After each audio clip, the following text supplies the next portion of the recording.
আসসালামু আলাইকুম।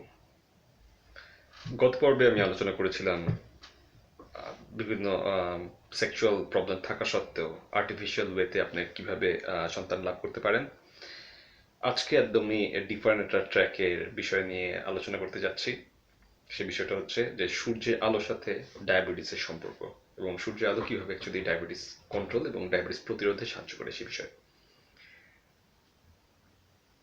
এই ভিডিওতে আপনারা যে বিষয়গুলো জানতে পারবেন সেই বিষয়গুলো হচ্ছে যে সূর্যের আলোর সাথে ডায়াবেটিসের সম্পর্ক, কতক্ষণ সূর্যের আলো নিচে থাকতে হবে, দিনের কোন সময়ে সূর্যের আলো নিচে থাকতে হবে, কাদের এবং কতটুকু শরীরের কতটুকু অংশ অনাবৃত রাখতে হবে সূর্যের আলোর সাফিসিয়েন্ট সূর্যের আলো পাওয়ার জন্য, সেই বিষয়গুলো নিয়ে আলোচনা করা হবে যাতে করে আমাদের সোসাইটিতে ডায়াবেটিস কন্ট্রোল আরও বেশি এফেক্টিভ হয় এবং ডায়াবেটিস প্রতিরোধে যাতে আমরা আধুনিক ব্যবস্থাগুলো নিতে পারি।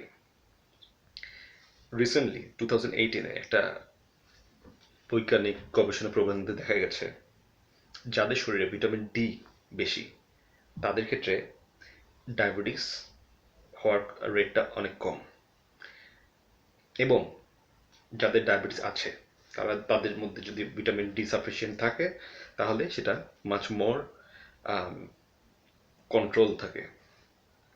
এইটাতে এই প্রসঙ্গে এখন বলতে হয় যে আসলে সূর্যের আলো কি করে আমাদের শরীরে। সূর্যের আলো থেকে আমাদের শরীরে ভিটামিন ডি তৈরি হয়।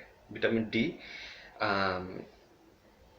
ডি এর প্রধান সোর্স হচ্ছে সূর্যের আলো, এবং এটা আপনার সারাদিন সূর্যের আলো নিচে থাকতে হবে না, একটা নির্দিষ্ট টাইম, সারাদিনে একটা নির্দিষ্ট টাইম থাকতে হবে।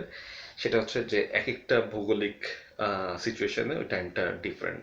বাংলাদেশের জন্য যেটা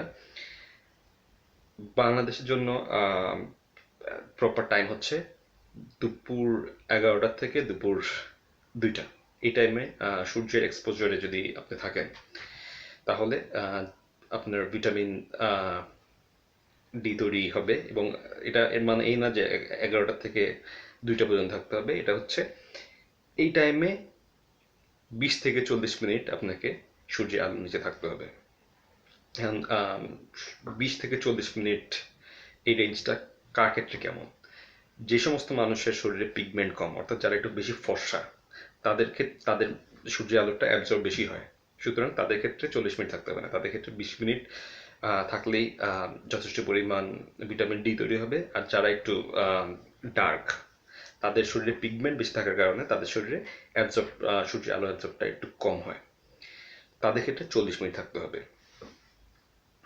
এবং ইম্পর্টেন্ট একটা বিষয় হচ্ছে যে আপনার শরীরের খুব বেশি পার্ট অনাবৃত রাখতে হবে না এই ভিটামিন ডি তৈরির জন্য।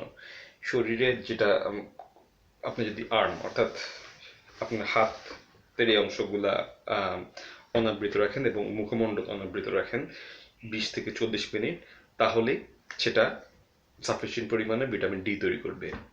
আরেকটা জিনিস হচ্ছে সপ্তাহে 7 দিনই আপনাকে 20 থেকে 40 মিনিট থাকতে হচ্ছে না। এটা অ্যাকচুয়ালি সপ্তাহে 4 দিন যদি আপনি থাকেন তাহলে যে পরিমাণ ভিটামিন ডি তৈরি হবে সেটা মোটামুটি একটা ভালো রেঞ্জের ভিটামিন ডি তৈরি হবে, এবং আশা করা যায় সেই ভিটামিন ডি আপনার ডায়াবেটিস প্রতিরোধে সাহায্য করবে এবং